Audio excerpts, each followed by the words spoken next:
창세기 강해가 이제 오늘로 마지막이 되겠습니다. 창세기 마지막 50장 마지막 부분을 함께 읽었습니다. 오늘의 말씀의 제목은 시작과 끝입니다. 여러분 미술 그림을 하나 한번 보실까요? 폴 고갱이라고 하는 아주 유명한 화가가 그린 그림입니다. 미국 보스턴 미술관에 소장이 되어 있습니다. 고갱은 아주 유명한 화가이기 때문에 우리가 한두 번은 들어보았던, 또 학교 다닐 때 미술책에 고갱의 그림도 있었던 걸로 기억이 됩니다. 이 고갱은 원시성을 추구했던 그런 화가입니다. 특별히 이 작품은 가장 힘든 시기에 건강이 악화되고 생활고가 겹치고 딸의 죽음을 가슴에 묻어야 하는 그런 시기에 타히티라고 하는 이 원시 부족과 함께 생활을 하면서 그 부족들을 화폭에다가 그려낸 그림이 바로 이 그림입니다. 유럽의 부패한 문명을 등지고 이 원시적인 부족과 함께 생활하면서 뭔가 원시의 이상을 추구하려고 했던 화가가 고갱입니다. 그런데 여러분, 인간은 연약하기 때문에 그 이상을 추구하려고 이 원시 부족에 들어가서 함께 생활을 하는데 인간의 욕망을 이기지 못하고 무너져 버리는 그런 모습을 보이기도 하죠. 인간이 결코 구원을 이루어낼 수가 없고 이 땅 가운데서 어떤 모습으로든지 이상을 실현할 수 없음을 절감하게 됩니다. 다시요. 그리고 이 작품을 그리게 되는데 여러분 이 그림을 보면 여러분 보시는 중에 제일 오른쪽이 맞나요? 오른쪽에 보면 어린아이, 태어난 어린아이가 있고 사람들로부터 뭔가 외면당하고 있는 듯한 그런 느낌을 받게 됩니다. 그리고 중앙에는 사과 열매를 따는 사람이 있고 앉아서 그것을 먹는 사람이 있습니다. 그 뒤에 보면 어둠에서 두 여인이 걸어 나오는데 참 칙칙한 느낌이고 고통과 어려움을 안고 있는 듯한 느낌을 줍니다. 그리고 제일 왼쪽에는 노파 한 사람이 그 무릎을 가슴에 대고 두 손으로 얼굴을 감싸 안고 죽음이 가까이 오는 그 죽음을 직면하는 인생의 고통과 아픔을 그대로 표현하고 있는 듯합니다. 여러분 이 작품은 인생의 탄생과 또 인생의 삶과 인생의 죽음을 잘 보여주는 그런 그림이라고 할 수 있겠습니다. 저는 미술에 조예가 있는 사람 아닙니다. 그런데 왜 이 그림을 살짝 소개를 하느냐 하면 이 그림의 제목 때문에 그렇습니다. 그 유명한 폴 고갱이 이 그림을 화폭에 옮겨놓고 제목을, 굉장히 긴 제목이에요. 이 그림의 제목을 혹시 아시는 분 있습니까? 다행히 아무도 없으시네요. 그림의 제목이 이렇습니다. 우리는 어디서 왔는가? 우리는 무엇인가? 우리는 어디로 갈 것인가? 아무리 유명한 화가였지만 이 땅에서 어떤 이상을 실현해 보려고 노력했고 원시성을 추구하고 뭔가를 이루어 보려고 했지만 인간의 힘으로는 구원할 수 없고 이 땅에서 이상을 실현할 수 없는 좌절을 맛보면서 도대체 우리는 어디서 왔는가? 우리는 무엇인가? 어떤 존재인가? 그리고 결국 우리는 어디로 갈 것인가? 가장 근본적인 인생의 이 문제, 철학적인 이 질문을 던지면서 그림을 이렇게 그리고는 답을 주지를 못하죠. 그런데 여러분 창세기, 우리가 지금 1장부터 50장까지 꽤 긴 시간을 강의를 했는데 창세기 마무리 부분을 보면서 창세기 전체를 보면서 여러분 오늘 고갱이 던졌던 이 질문에 창세기는 너무나도 분명하게 답을 주고 있는 것입니다. 할렐루야.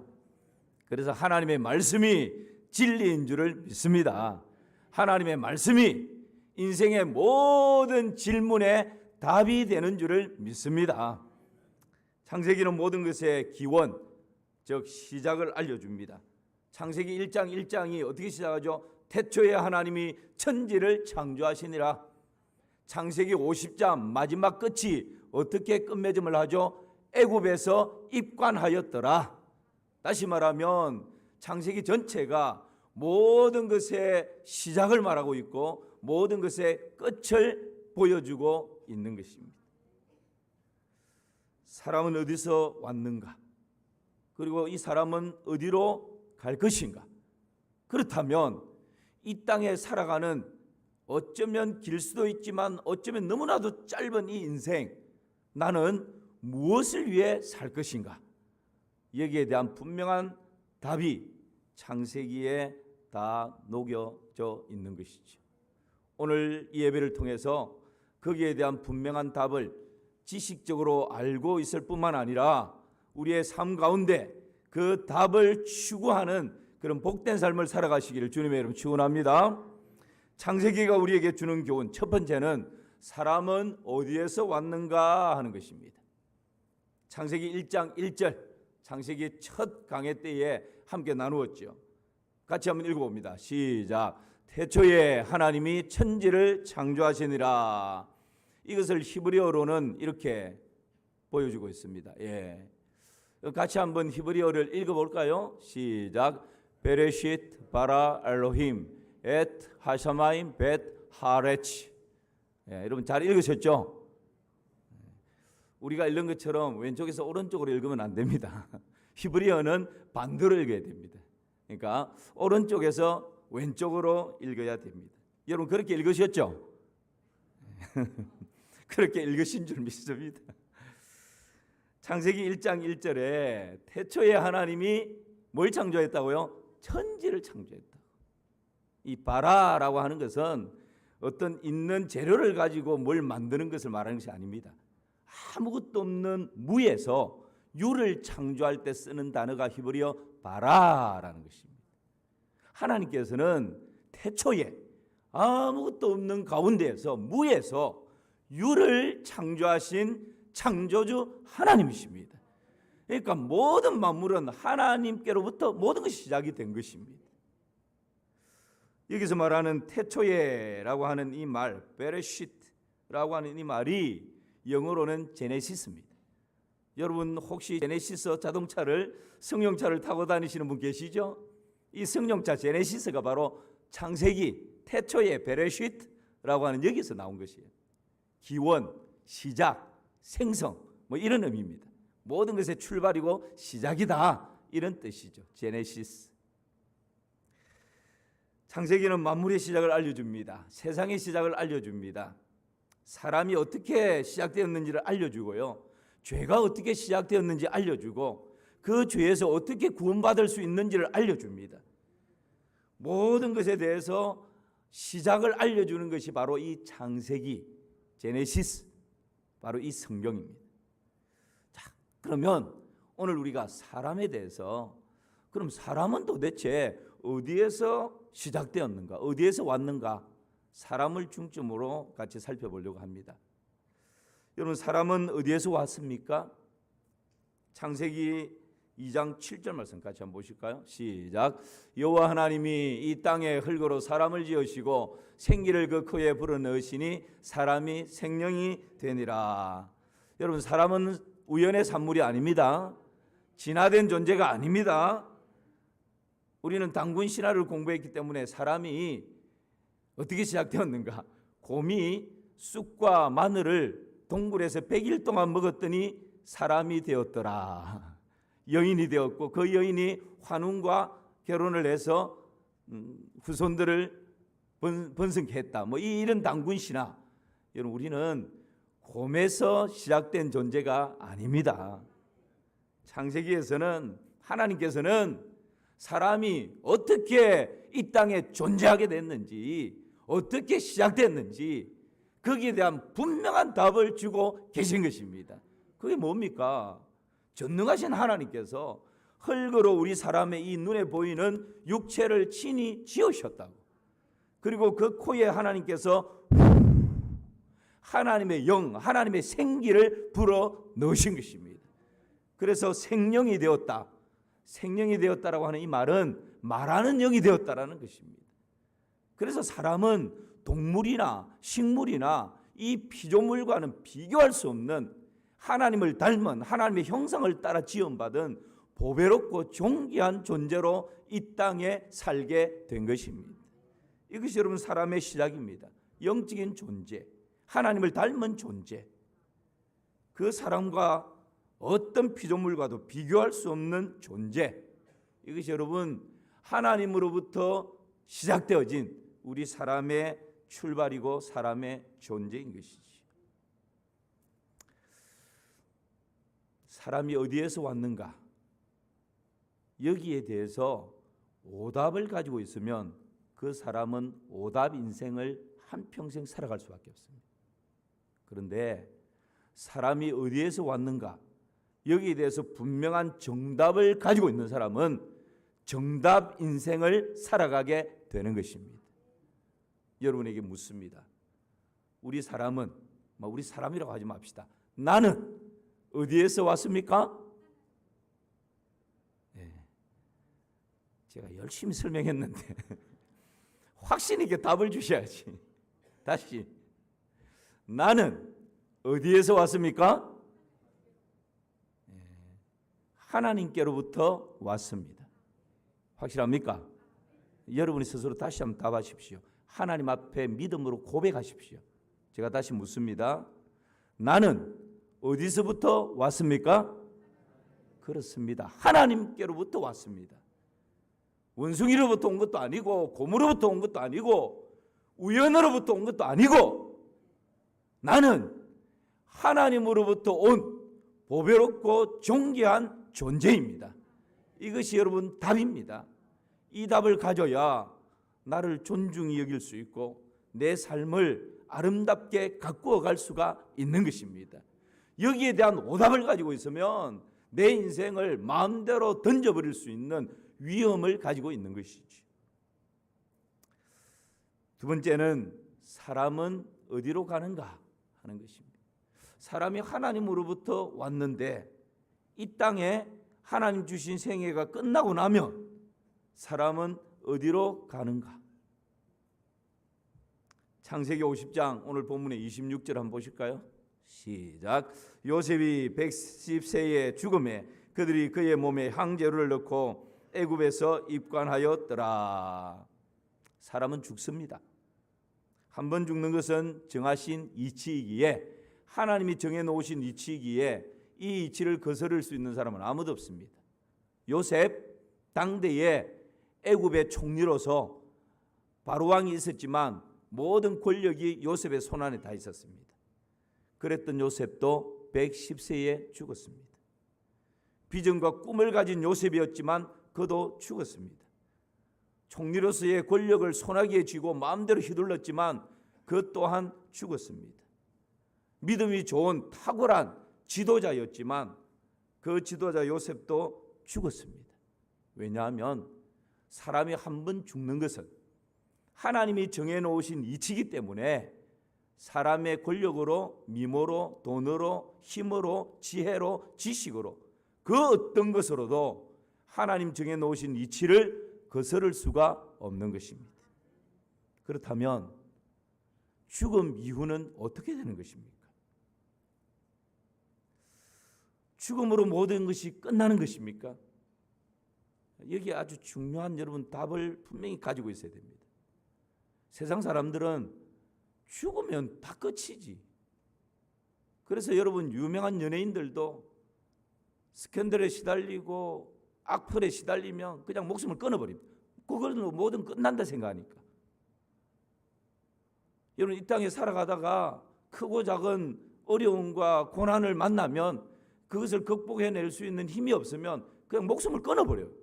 왜냐하면 죽으면 모든 것이 없어지니까 끝나버린다고 생각하니까. 그런데 여러분 그렇지 않습니다.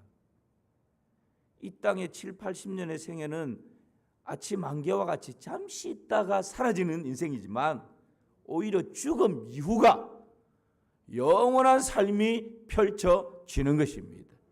사후의 세계가 존재하는 것입니다. 제가 가끔씩 장례식장에서 그런 비유를 듭니다. 사람은 3생이 있다고. 하나는 태생이에요. 하나는 일생이에요. 하나는 영생입니다. 태생은 아기가 어머니 태에서 10개월 동안 사는 것이 태생입니다. 그 아기의 뱃속에서 10개월을 사는 아기는 엄마와 탯줄로 연결되어서 생명을 유지합니다. 여러분, 그 아기가 10개월이 되면 응애 하고 세상에 태어나는데 그 태생을 10개월 살 때 10개월 후 내가 세상에 나가면 이렇게 아름다운 세상, 넓은 세상, 이런 어리어리한 세상이 펼쳐지리라고 태생을 사는 이 아이가 엄마 뱃속에서 상상이나 했겠습니까? 상상할 수 없었어요. 그런데 태어나서 살다 보니까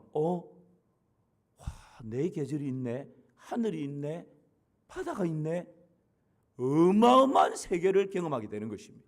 마찬가지입니다.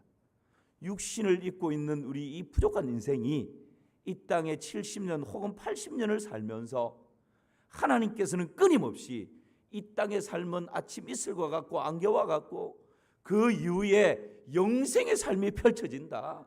천국과 지옥이 존재한다.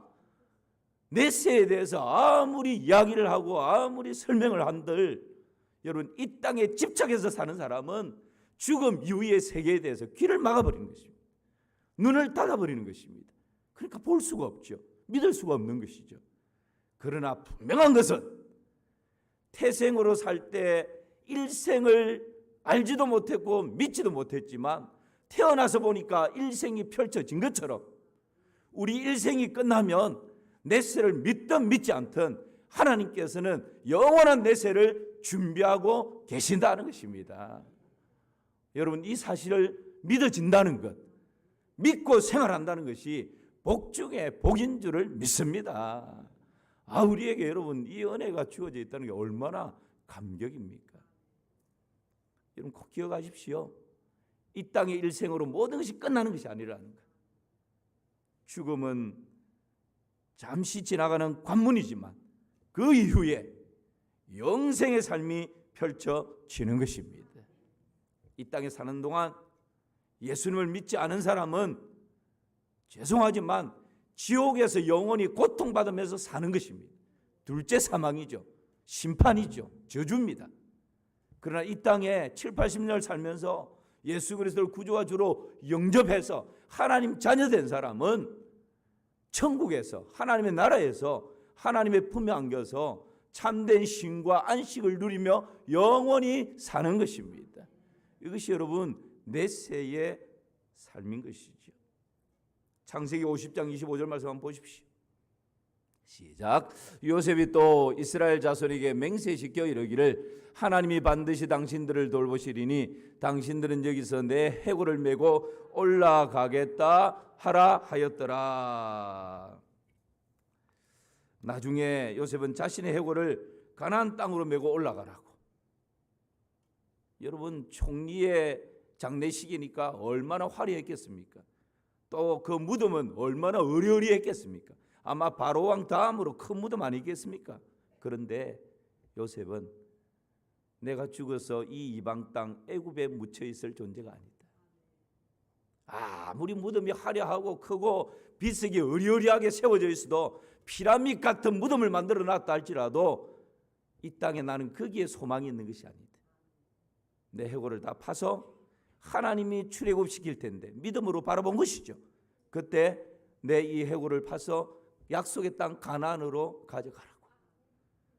조그만한 초라한 무덤이라 할지라도 비석이 없다 할지라도 그곳이 내가 묻혀야 할 곳이라고.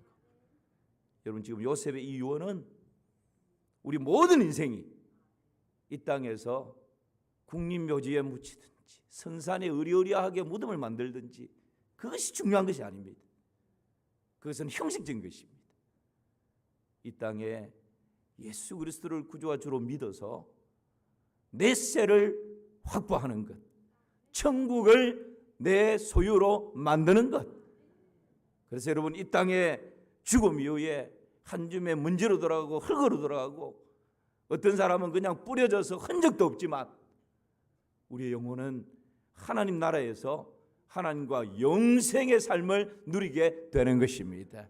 이 소망을 지금 요셉은 유언을 통해서 우리에게 보여주고 있는 것이죠. 인간에게 있는 현실적인 문제는 죽음이고 질병이고 절망이고 두려움입니다. 우리는 이것의 노예가 되어서 살아갑니다. 하나님은 인간을 죽음의 존재로 만드시지 않고 영생의 존재로 만들어 주셨습니다. 어찌 보면 죽음은 인생의 끝이고 또 죽음이 인간을 지배하는 것처럼 보여집니다. 그러나 죽음의 영역이 지배하지 못하는 것이 있습니다. 그것이 무엇입니까? 구주 예수 그리스도십니다. 예수 그리스도는 인류의 모든 죄 때문에 죽으셨지만 사망 권세를 이기고 다시 부활하신 분이십니다. 그러므로 그 예수 그리스도를 구주와 주로 믿는 우리에게는 죽음을 이길 수 있는 능력이 주어져 있는 것입니다. 요한복음 11장 25절 26절 말씀 한번 보실까요? 시작. 예수께서 이르시되 나는 부활이요 생명이니 나를 믿는 자는 죽어도 살겠고 무릇 살아서 나를 믿는 자는 영원히 죽지 아니하리니 이것을 내가 믿느냐. 아멘. 죽음의 관문을 통과하는 것은 믿는 자나 믿지 않는 자나 고통스러운 것은 두려운 것은 똑같습니다. 그러나 예수님을 구주와 주로 믿는 우리에게는 여러분 이 죽음을 맞이하지만 소망 가운데 죽음을 맞이하게 되는 것입니다. 이것이 믿는 우리에게 주어져 있는 놀라운 능력입니다. 존 버년의 철로 역정을 읽어보면 마지막 부분에 이런 이야기가 나오죠. 크리스찬이 인생 순례 여정을 마치고 죽음의 강을 건너갑니다. 그 크리스찬을 따라왔던 모든 것이 다 이제 사라져버리죠. 그런데 이 죽음의 강을 건너는 마지막 이 부분까지 끝까지 따라오는 한 존재가 있는데 소위 소망시라고 하는 사람입니다. 드디어 이 크리스찬이 죽음의 강을 들어갑니다. 두렵습니다. 불안합니다. 한 번도 경험해 보지 못했습니다.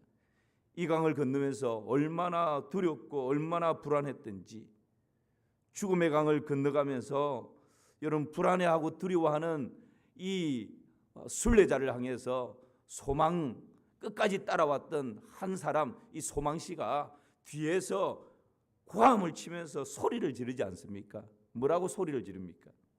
생각보다 그 강은 그렇게 깊지 않고 걱정하지 말라고 생각보다 두려워할 일이 아니라고 그리고 그 강 저편을 바라보라고 강 저편에 당신을 기다리고 있는 천사들의 그 환영 행렬이 보이지 않느냐고 하나님은 당신을 위해서 영광스러운 것을 지금 준비해 두셨다고 힘을 내라고 손을 조금만 뻗으면 일어날 수 있다고 걸어갈 수 있다고 힘을 내서 조금만 한 걸음 한 걸음 더 저쪽 편을 향해서 다가가라고 드디어 이 크리스찬이 강 저편에 발을 내딛는 순간 그를 환영 나온 천사들의 아름다운 찬양 소리가 울려 퍼집니다. 소망씨는 저쪽 뒤에서 그 마지막 모습을 보면서 또 한 번 소리를 지르죠. 크리스찬이여 당신은 승리했소. 당신은 드디어 건너갔소. 하나님의 평안이 당신과 영원히 함께하기를. 여러분 믿는 자이든 믿지 않는 자이든 한 번은 이 죽음의 강을 건너가게 되어 있습니다. 그리고 다 불안함과 두려움으로 이 죽음의 강을 맞이하게 될 것입니다. 그러나 우리에게 예수 그리스도 안에 있는 우리에게 다른 것이 있다면 이 죽음의 강을 건너가는 우리에게는 희망을 노래하면서 건너갈 수 있는 것입니다. 소망을 바라보며 건너갈 수 있는 것입니다. 우리를 향해 두 팔 벌리고 나의 품에 안기라고 수고했다고 고생 많았다고 그렇게 위로해 주시고 내 눈에 눈물을 닦아 주시는 사랑하는 주님이 저 건너편에 계시기에 여러분 소망을 가지고 그 강을 건너갈 수 있는 것입니다. 이것이 우리에게 주어져 있는 어디로 갈 것인가 거기에 대한 분명한 답이 되는 줄을 믿습니다. 마지막 하나는 사람은 무엇을 위해 사는가 하는 것입니다. 여러분 다시 정리할까요? 사람은 어디에서 왔습니까? 하나님께로부터 왔습니다. 사람은 어디로 갑니까? 하나님께로 돌아갑니다. 이 분명한 답을 가졌다면 이 땅에 이슬 같은 인생, 안개 같은 인생, 나는 무엇을 위해서 살아갈 것인가? 거기에 대한 분명한 답을 가져야 합니다. 오늘 창세기 50장 22절 23절 말씀 보십시오. 시작. 요셉이 그의 아버지의 가족과 함께 애굽에 거주하며 110세를 살며 에브라임의 자손 3대를 보았으며 므낫세의 아들 마길의 아들들도 요셉의 설하에서 양육되었더라. 여러분 보십시오. 요셉은 그 인생이 파란만장했습니다. 고난과 환난의 연속이었습니다. 그럼에도 불구하고 올곧게 믿음을 지켰습니다. 형제들을 용서했습니다. 억울한 누명을 씌웠던 보디발의 아내도 용서했습니다. 형제들과 후손들을 돌봅니다. 그리고 그 자녀들, 후손들 믿음으로 또 잘 양육합니다. 애굽의 총리가 되어서 그 나라에 굶주림에 있는 사람들을 다 구해줍니다. 그 주위에 있는 많은 족속들에게 그 흉년의 때에 생명을 건져줍니다. 너무 멋진 성공적인 삶을 살았습니다. 여러분, 요셉이 한 길을 걸어갈 수 있었던 것, 이 올곧은 믿음을 지켜나갈 수 있었던 것, 고난과 한난 가운데서도 좌로 우로 치우치지 않고 이렇게 멋진 성공의 삶을 살아낼 수 있었던 것, 그 이유가 뭘까요? 내가 이 땅의 생이 끝나면 누구의 품에 안길지를 알았기 때문입니다. 어디로 가야 할지 답을 가지고 있었기 때문입니다. 분명한 답을 가졌기에 여러분, 어떤 고난과 환난 가운데서도 묵묵히 가야 할 그 길을 투벅투벅 걸어갈 수 있었던 것이죠. 저와 여러분에게도 이 믿음의 담대함이 있기를 주님의 이름으로 축원합니다. 그래서 지금 무엇을 위해 살아가야 할지를 분명히 여러분 다시 한번 마음에 새기시기를 바랍니다. 사도 바울은 이렇게 고백합니다. 고린도전서 10장 31절 시작. 그런즉 너희가 먹든지 마시든지 무엇을 하든지 다 하나님의 영광을 위하여 하라. 우리는 하나님께로부터 왔고 하나님께로 돌아갈 존재이기에 나는 무엇을 위해서 살 것인가? 하나님의 영광을 위해서 살아가는 것입니다. 그 청년 바보 의사 안수현 청년에 대한 이야기입니다. 제가 언젠가 한번 소개한 적이 있습니다. 고려대학교 의과대학 졸업을 하고 내과 전문의로 근무를 합니다. 2006년 군의관으로 복무 중에 유행성 출혈열로 인해서 33세의 꽃다운 나이로 세상을 떠납니다. 영락교회에서 장례식을 치르는데 여러분 무려 4,000명 이상의 조문객이 왔습니다. 아니 세상에 저명인사도 아닌데 33세의 젊은 나이에 장례식을 치르는데 4,000명의 조문객이 어떻게 이런 일이 일어날 수 있습니까? 찾아온 조문객들 중에는 의사가 있었고 간호사들이 있었고 병원 직원들이 있었습니다. 환자들이 많았습니다. 교회 선후배들이 있었습니다. 대학부 제자들이 있었습니다. 군의관이었기 때문에 군인들이 있었습니다. 그런데 특이한 것은 그 병원 안에 청소를 하던 병원 청소하는 분들, 식당 아줌마, 침대 미는 도우미, 매점 앞에서 구두 닦는 아저씨, 이런 분들이 다 조문객으로 온 거예요. 그 한 분 한 분에게는 이 수연 형제가 은밀하게 베푼 사랑의 흔적들이 있었던 것입니다. 구두 닦는 아저씨는 그렇게 고백합니다. 내가 평생 여기서 구두를 닦았는데 의사가 내 앞에 와서 90도 허리를 숙이면서 인사했던 사람은 이 수연 형제가 처음이었다고. 그래서 사람들은 자기 것을 챙기지 않고 끊임없이 다른 사람들에게 베풀어주는 이 수연 형제를 바보라고, 바보 의사라는 별명을 붙여줍니다. 돈이 없어서 검사를 받지 못하는 조선족 할아버지 검사비를 몰래 내줍니다. 치료했던 환자가 숨지면 장례식장에 찾아가서 유족들을 위로해 주기도 합니다. 시리에 빠진 환자들에게는 앉아서 말동무가 되어줍니다. 병실에 찾아가서 방마다 손을 꼭 잡고 기도를 해줍니다. 심지어는 병원 내 구두 닦는 사람, 병원 매점하는 사람, 그런 분들에게 찾아가서 먼저 인사하고 말을 건네고 친절을 베풉니다. 백혈병에 걸린 소녀의 집까지 찾아가서 마지막 생일을 따뜻하게 축하해 줍니다. 하반신을 쓰지 못하는 청년을 자기 차에 태워서 콘서트장에 동행하는 깜짝 선물을 하기도 합니다.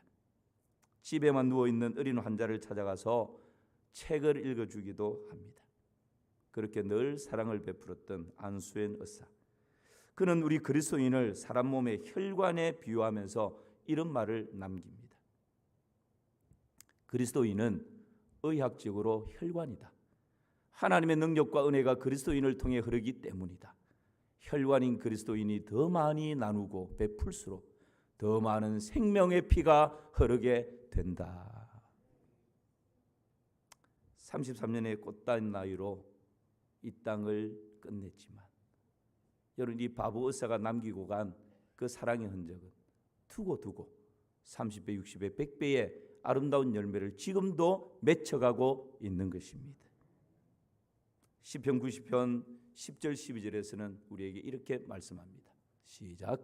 우리의 연수가 70이요 강건하면 80이라도 그 연수의 자랑은 수고와 슬픔뿐이요 신속히 가니 우리가 날아가나이다. 누가 주의 노여움의 능력을 알며 누가 주의 진노의 두려움을 알리까? 우리에게 우리날 계수함을 가르치사 지혜로운 마음을 얻게 하소서. 우리에게 우리날 계수함을 가르치사 지혜로운 마음을 얻게 하소서. 말씀 마무리합니다.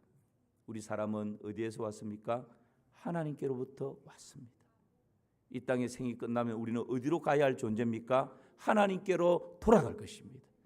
그렇다면 나의 남은 생에 무엇을 위해서 살아갈 것입니까? 나의 남은 날수를 잘 계수해서 오직 하나님의 영광, 하나님을 위해서 살아가는 복된 인생 되시기를 주님의 이름으로 축원합니다. 하나님 아버지, 그렇게 멋진 인생 되게 하여 주시옵소서. 예수님의 이름으로 기도하옵나이다. 아멘.